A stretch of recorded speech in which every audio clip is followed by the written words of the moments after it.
What would you say in your life up until this point is the biggest failure that you ever experienced or activated, and how did you come out of it that you can look back and it's no longer something you consider a failure?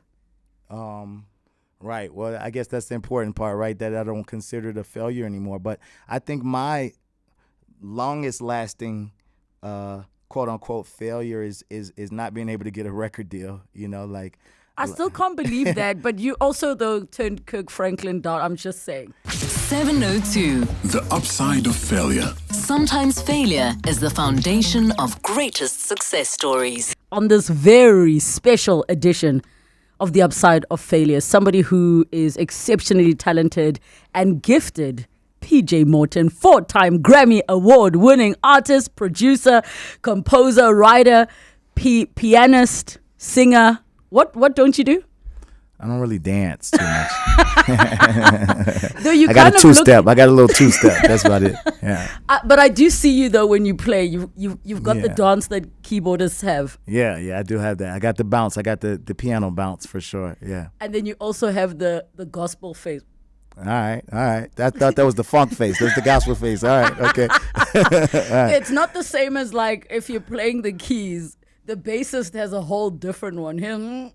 Yeah, know, It's all how you smell the funk. I think it's all depends how you smell it. How are you doing? Welcome to South Africa. I'm doing great. Thank you. It's so good to be here in South Africa. This is my first time here, and we've been here for a week now. It's been amazing. Yeah. What made you feel like you need to come here? Well, I mean, I've always felt like Africa in general was a place that I needed to be. Felt like coming home for the first time, and we were supposed to come to South Africa in 2020, March 2020, my birthday. Actually, I was going to perform at Cape Town Jazz Festival. Yeah. And of course, this little thing came through, the pandemic, and changed our lives. So since then, we've really been actively trying to get back. And I'm so happy. It's living up to all my expectations, Do you feel like that little thing that came by being COVID, do you think it forced you to pivot in ways that you never knew you needed to? Sure. Yeah. I mean, I think all of us had to somewhat pivot because we didn't know what was ahead of us. We didn't know what the next step was. So I've always been pretty flexible as a person. I've always, been willing to switch it up. I think that was the biggest switch up I had to ever do, because I was so used to a routine of working that stopping work was kind of foreign to me. Yeah. And what's interesting, though, is you kind of did keep working, just not the way you used to. Yeah. So I'm wondering what for you is work? Yeah, I guess right.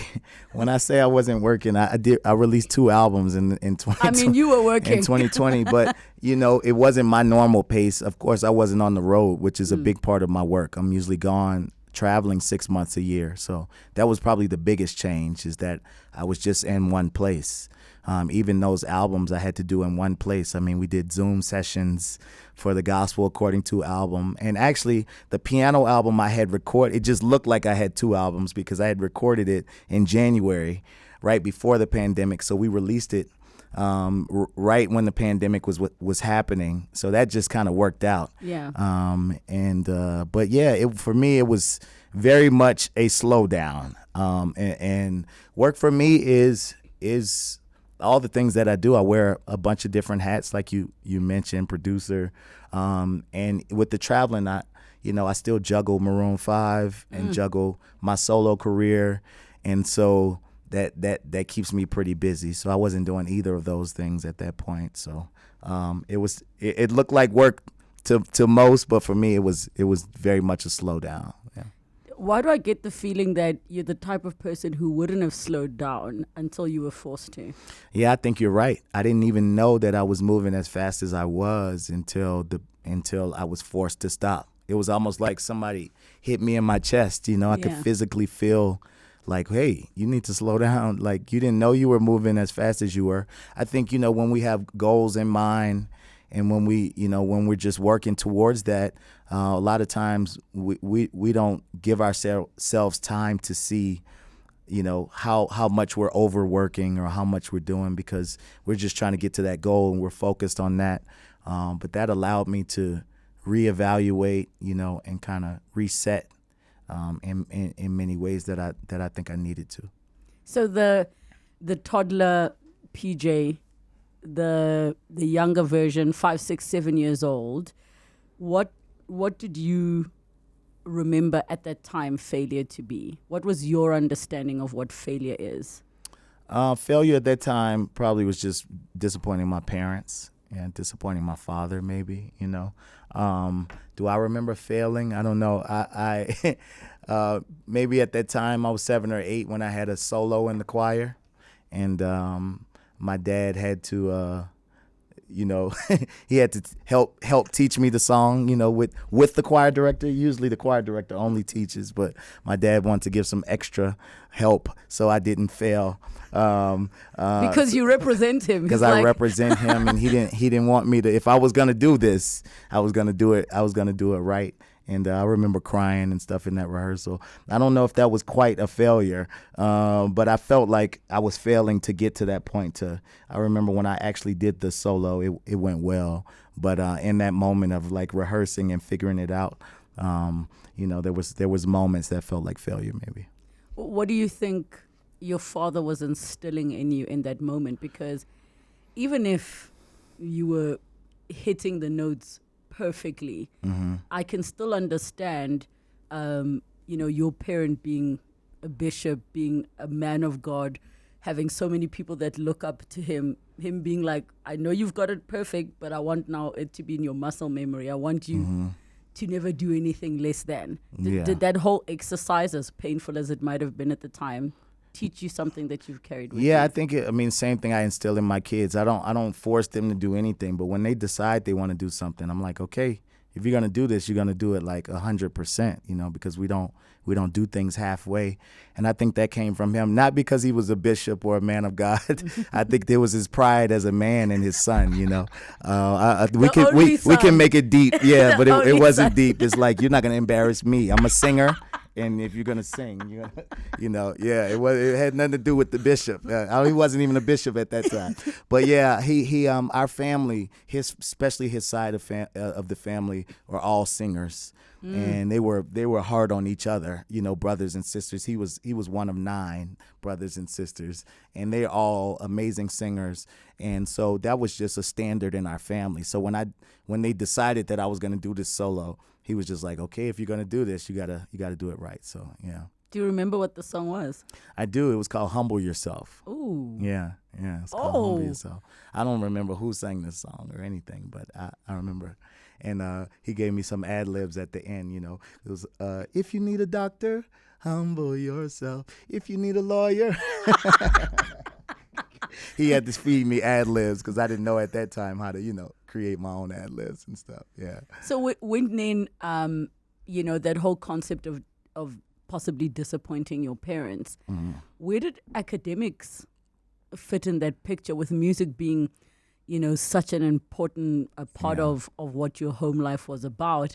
It's not a normal household where everything is like, you got to graduate. Yeah. My mother, that was kind of her side. That was her, I won't say her focus, but school was very much a big deal to her.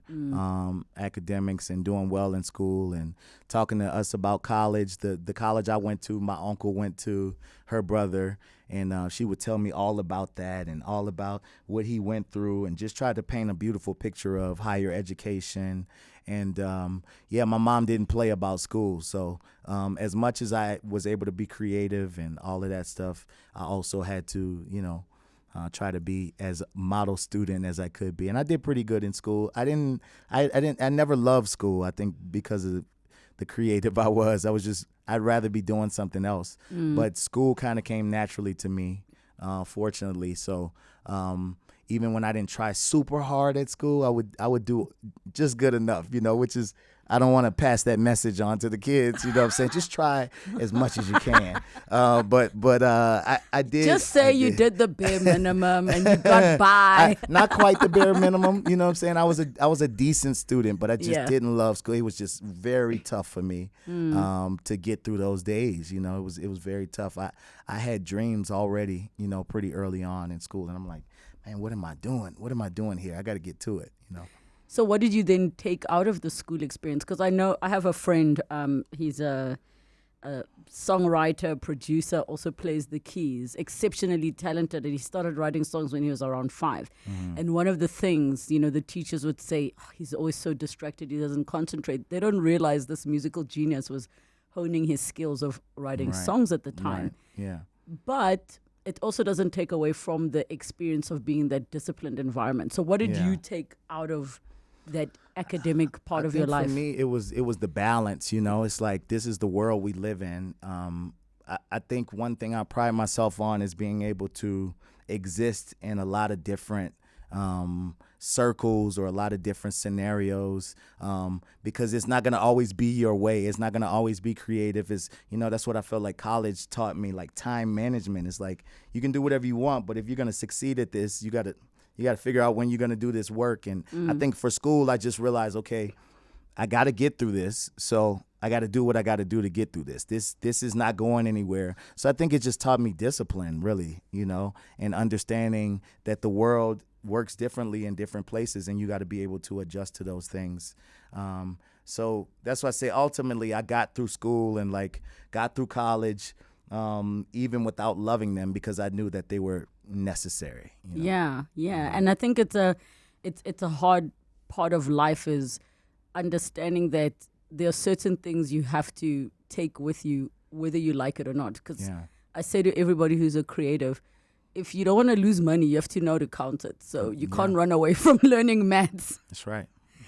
How did you find that balance then? Because you knew early on you had dreams, you had this part of your being that was being honed and developed, possibly even in ways that you were not aware.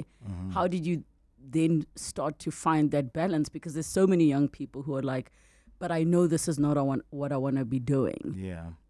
Was it patience? Was it sort of saying, okay, the dream is there, but I will see it when I'm 18 years old? Like, what was it? Yeah, well, no, I started writing when I was probably 14, and got my first placement when I was 16. I was still in high school when I placed a song as a songwriter on this group called Men of Standard. And nobody at school believed me, because I kind of was living a double life. It was like, I was who I was at school, and then I was this musician outside of school. I started playing professionally at 14, and so it was just a weird balance. It feels like my life now. I balance between Maroon 5 and soul stuff. And I still can't believe you're still playing with Maroon 5. Yeah, 13 years, and still gospel stuff, write for other people. So I've always been a juggler, and I think it comes from that. Being able to find that balance.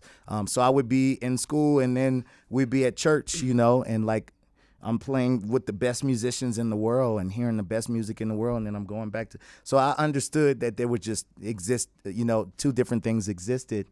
And also, even as an artist, as I, continued on, I always use one thing for the other. So it's like, all right, you may not be working the job that you want. Fortunately, I could play at church or play a gig, so at least I was doing music. But even if you're not doing music, I always realized that I'm going to have to double up. I'm going to have to double up on this time, on this work.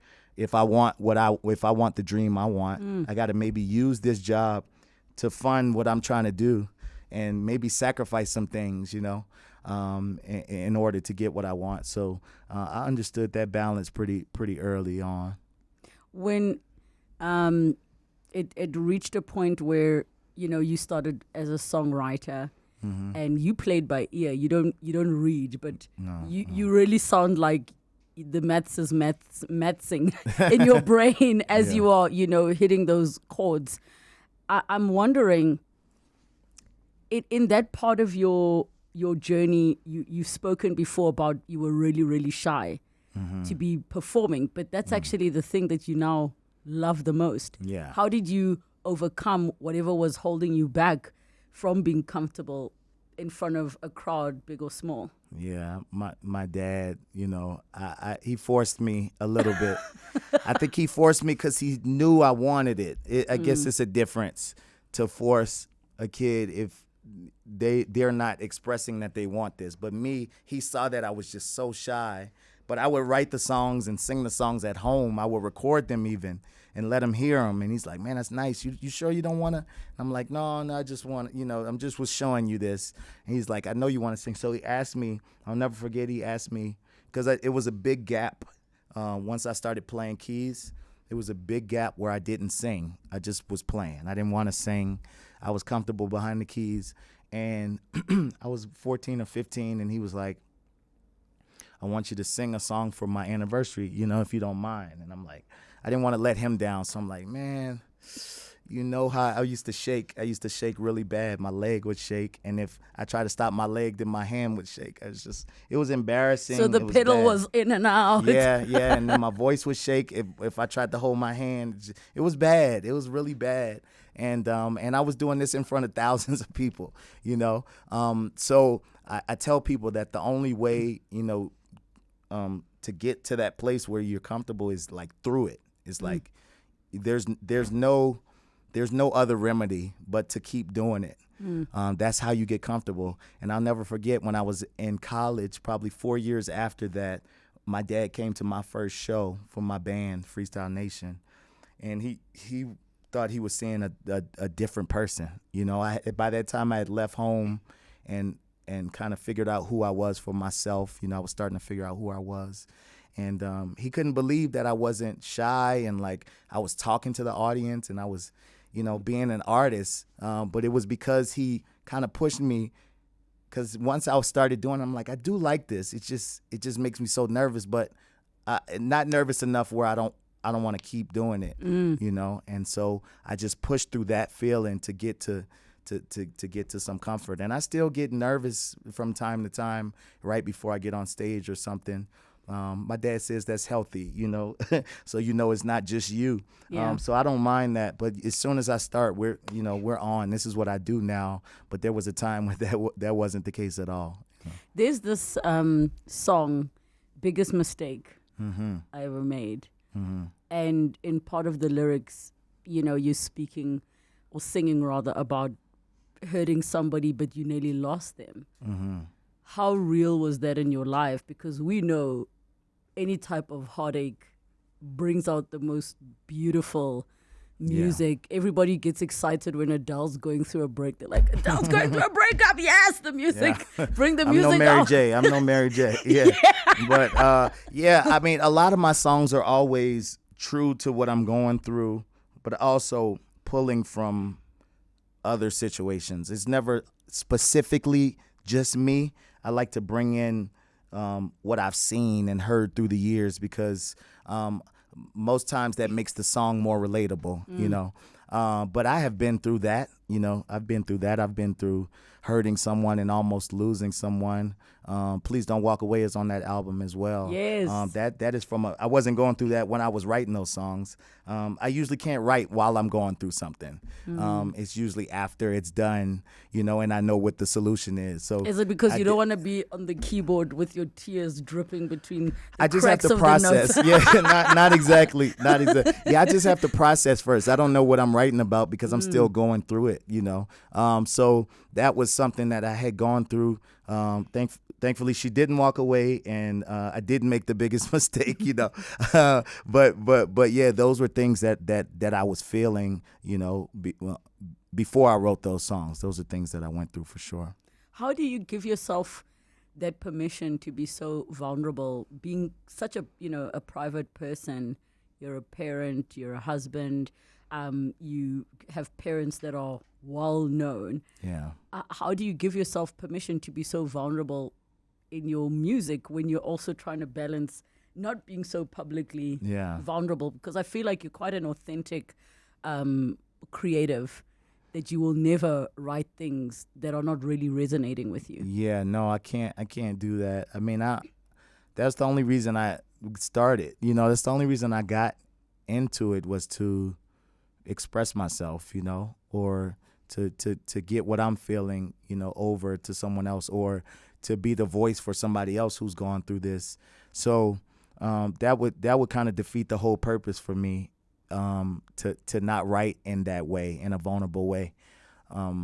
And I just do it. I don't think about that. I can't think about that. I remember even, you know, before Courtney and I got married, I would, you know, that was off limits. It's like, you can't tell me what to write about. Like, that's a deal breaker. Oh, really? Yeah.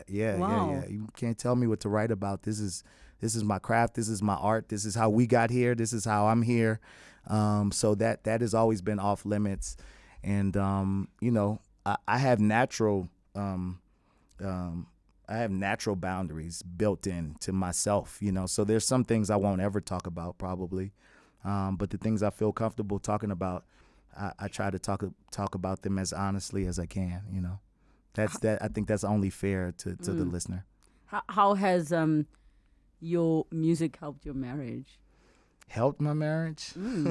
I mean, she likes the house she lives in. She likes the display of the Grammys. Yeah. I think that might be fairy tale, the thing. I don't, you know, I'm not walking around singing or writing songs. I don't know that we use the music. It's separate.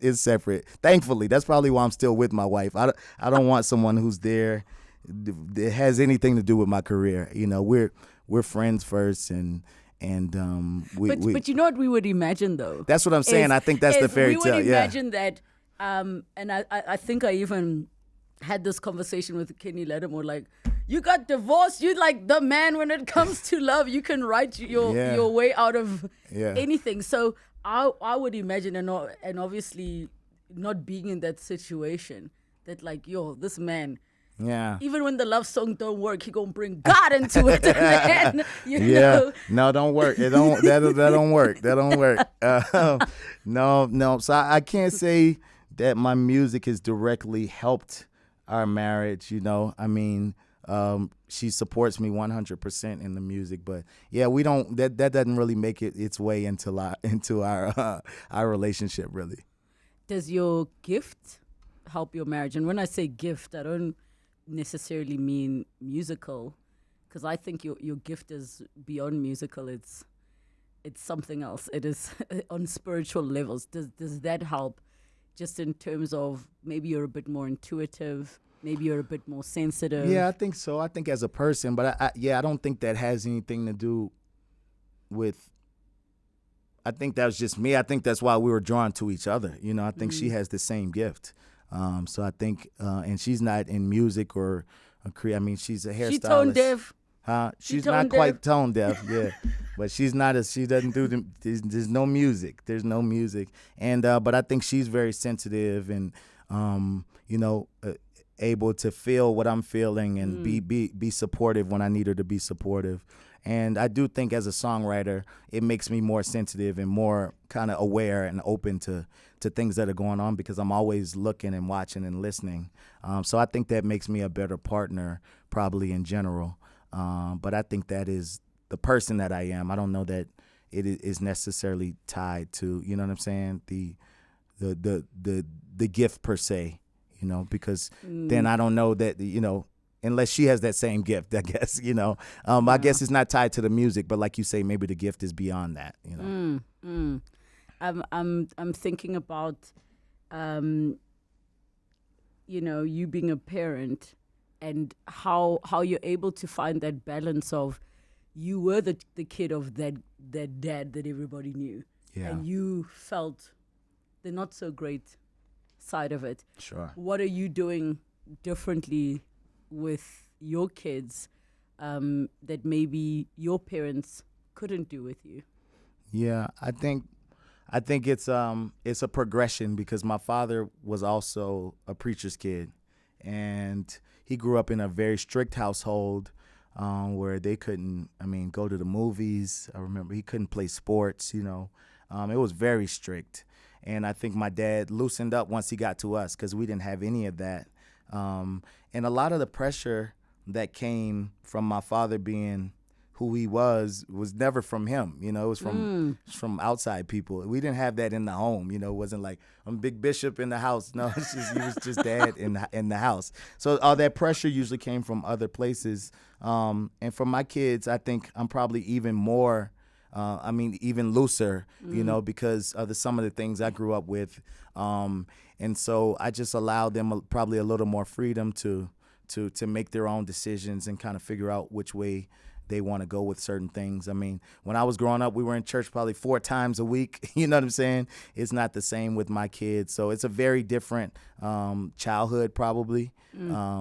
But a lot of those lessons I still took with me because, I mean, I think my parents did a lot of stuff well, you know, so I took the things that worked for us and kind of trashed the rest that I felt like, you know, we're not going to take that into this next generation. You know? I so loved, I think it was a phone call that you had with your father to say, I'm finally doing a gospel album. And there's this sound in his voice.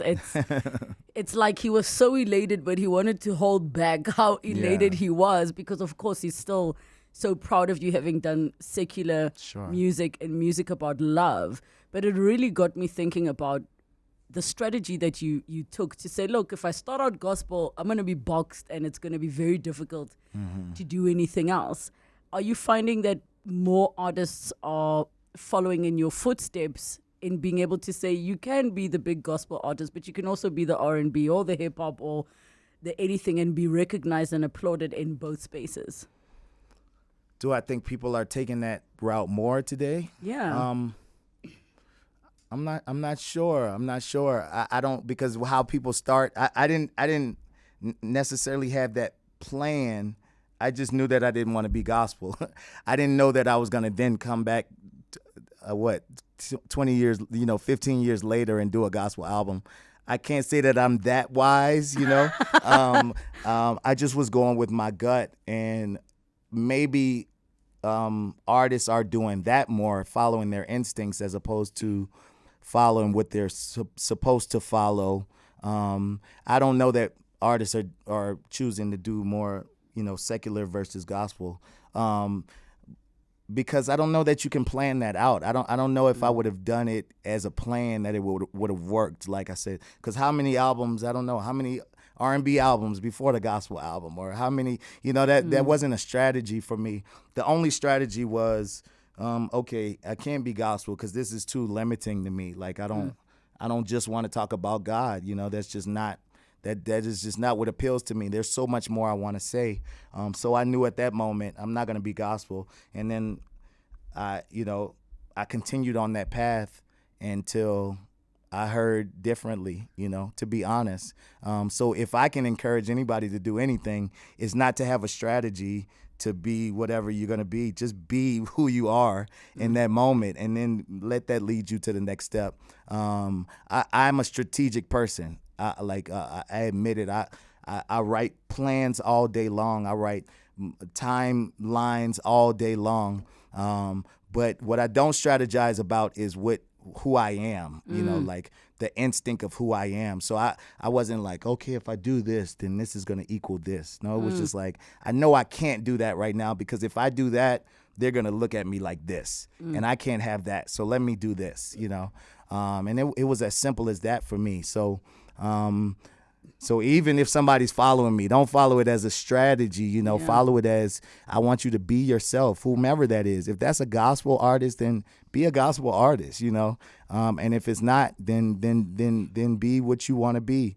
But just make sure that it is led by your instinct and what you're feeling and your purpose, How different, and I'm going to ask more from a musical perspective. I mean, for those that aren't familiar with how vast the genres are within the gospel space, but for you, when you're sitting writing music, what's different in your chords? I listen to some of your R&B and soul and your love songs, and to me, I'm like, I don't know how to explain, but he's taking me to church, the church of love, I don't know versus, that gospel. I don't know that gospel was ever meant to be a sound. I mean, what does gospel sound like? You know, it's gospel is supposed to be lyrics. That's what it was supposed to be. The good news. It's supposed to be what you're talking about. So literally, it can be any genre. That's what I thought. But of course, and I think this is. I mean, it's a deeper conversation in commerce. You know, when you change art to commerce and you have to sell it, then you have to package it. So we have to call something gospel so we can sell it to people. But ultimately, what is gospel? It's supposed to be talking about the good news of Jesus Christ. You know what I'm saying? That's what gospel music is supposed to be. So there's not supposed to be a sound. R&B music, it has a sound, rhythm and blues. It's sonic. Gospel is the only one that doesn't have a sonic. Country music has a sonic. You know what I'm saying? Pop music has a sonic, even though sometimes that's not supposed to, because it's just supposed to be popular music. Whatever right? Everybody likes, yeah. But again, commerce. So because we have to sell it, we got to call it something. But for that reason, my music doesn't really sound different. I mean, I'm using those same chords usually sometimes in my soul music as I am in gospel music, because I'm the same person when I'm writing either one, you know. And so that's always been the way I looked at it. I didn't approach gospel. Okay, now I'm writing a gospel song. Let's put on the gospel. Let me turn on the gospel chords. And then the drummer knows exactly where to go. Yeah. So I didn't subscribe to that so much, and that's probably why. You know, it's like my Christmas album sounds like my soul album and my gospel album. It's because I am who I am, you know, and these things don't necessarily carry a sound for me. You know, it's just me. Yeah. I remember listening to an Relebogile album. It's one of his earlier albums, but there was this song called My Love, My Life, My All. Now, when I was playing the album, I wasn't paying attention to the lyrics. Yeah. And I remember the guy I was dating at the time. I sent him this. I said, "Oh, this is so beautiful. Oh, my love." And he's like, "You know, this is about God." I'm like, "What?" I'm like, "Hold up." I had to play it again. I said, and he's like, "Thank you, Jesus." And Right. I was like, "Oh." That's why you gotta listen, huh? Yeah, but you were internalizing, right, with the feeling. Yeah, it was love. Even though when I realized it was gospel, it didn't change the feeling. It didn't change. How would you describe that feeling? Because if you're singing, you know, the love song that is saying things like, you know, I can't wait to go to bed so that I can wake up next to you. Yeah. That feeling, and then the feeling of just like, yo, God, you are an awesome God. You are good. Yeah. How would you describe those feelings? Right. I mean, that's to me, that's soul music. You know, I think God is so huge. I think we only limit God, you know. But God is so huge that I think he can be both of those feelings. You know, he can bring both of those feelings. If he's the God of all, then he can be the one me telling Courtney good morning to, and me saying thank you for waking me up, you know. Amen. Yeah. Amen. Amen. You can't even read music. What gave you the confidence when you were in spaces with those that were learned and was, shall we be minor? 6'8", you know. And I'm like, what? Yeah. How did you get that confidence? Because many people find themselves in situations where they feel unqualified to be in the room, unqualified to be at the table. Yeah, I was blessed to be around a lot of amazing musicians who didn't read music, you know. And I think me having that training ground, like with them first, and seeing like, oh, it's possible. These guys are amazing. Not to mention Stevie Wonder, who couldn't read music either. They were inspirations for me. Like, okay, I can do this. So by the time I got in rooms with people who were well learned, and my older sister was a classical pianist. Well, she stopped once I started playing. She's like, I don't know why. She's like, I don't care about you, She's Chopin. like, you doing this? I got to do all this practicing, and you just do this without doing anything. She was over it. She regrets it now because she was really good. Yeah. So I was always comfortable in my own skin. You know, it's like I'm not trying to be you. You know, and I'm cool with that. I'm cool with just being exactly who I am. And but I think a lot of that was because I saw confident musicians who didn't know how to read, you know, so it gave me context that was possible. What would you say in your life up until this point is the biggest failure that you ever experienced or activated, and how did you come out of it that you can look back and it's no longer something you consider a failure? Right. Well, I guess that's the important part, right? That I don't consider it a failure anymore. But I think my longest lasting quote unquote failure is not being able to get a record deal. Like I still can't believe that, but you also though turned Kirk Franklin down. I'm just saying. Yeah, that came much later. That came much later in life. That wasn't when I was actively looking for labels. There was a time before that, years before Kirk came to me. And again, Kirk wanted me to be a certain thing, and I wasn't willing to be a certain thing, whoever it was, Kirk or anybody. I didn't want to be that. So it could have been the most amazing deal in the world. But if it wasn't me, then was it really the most amazing deal, But when I was actively trying to with my first record, man, please, nobody really got it. And that kind of continued on for a while. And I felt like this also happened with trying to get a booking agent, to tour. Those things, all the normal industry things were just very difficult for me. For some reason, maybe I was just too, I don't know, maybe I was just too driven on my own. Sometimes they liked someone that they could kind of build up or kind of fix up, and I was kind of already ready to go and had music and had a marketing plan and, I was ready to go. And maybe I was too ready. But for some reason, I just could not get anybody to really believe in it, or it would get really close to a deal. I remember Tommy Mottola, that was the closest one I remember. He was at Casablanca at this time, and I sat in his office, and that was the furthest it got, because I felt like, oh, somebody finally gets me the way he talked about it, and for some reason that deal fell through. What did he say in that meeting? It was the first person that didn't tell me I needed to change. He got it as is. He was he didn't see me just as some soul guy coming in. It was bigger than that to him. He saw me as a Bob Marley or something like that, where it's I could reach a bunch of people with this music that I play, when that wasn't necessarily what was popular at the time. So I was really hopeful about that deal. And I remember when that fell through, that probably was my last disappointment, where I'm all right, man, let me just figure this out myself, and I'm so grateful. I'm so grateful that none of that happened the way I wanted it to, because I wasn't even fully myself yet. And if I would have been locked into wherever I was at that time, I probably wouldn't be as happy as I am now. As free as you are. As free as I am. No, that's the word right there. I'm just so grateful that things didn't work out the way what I thought my smart mind was coming up with.